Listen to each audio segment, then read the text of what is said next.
Hi everyone, I am the Spiritual Seeker. I'm an independent researcher, numerologist, and member of Black Space Azania.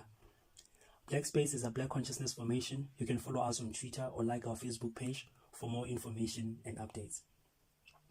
In this episode, we look into the paper Steve Biko gave at the Conference of Black Ministers of Religion, organized by the Black Community Programs, BCP, in 1972. And during this time, Ben Khwapa was the executive director of the BCP.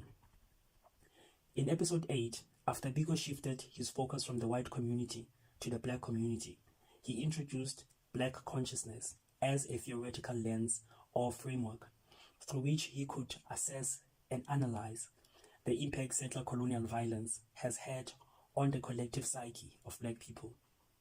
Since that episode, we saw how Biko used Black consciousness to speak or answer to different political, economic, and cultural questions concerning the affairs of Black people.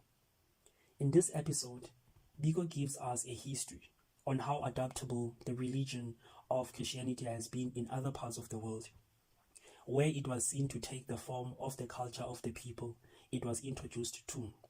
But he says that was not the case when it was introduced to the Africans of the southern tip of Africa, where people were forced to leave behind their customs and cultural practices in order to become Christ-like, consequently causing the divide between Amakawa and Amakoboka.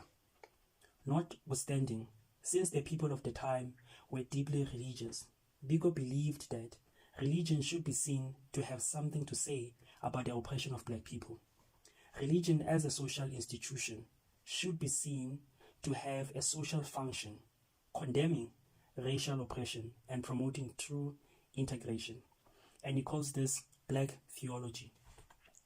Here is Biko in his own words. Black theology is a situational interpretation of Christianity. It seeks to relate the present-day Black man to God within the context of the Black man's suffering and his attempts to get out of it. It shifts the emphasis from the petty sins to major sins in society, thereby ceasing to teach the people to suffer peacefully. And lastly, let me conclude with another quote from Biko. I would like to remind the Black ministry and all the Black people that God is not in the habit of coming down from heaven to solve people's problems on earth.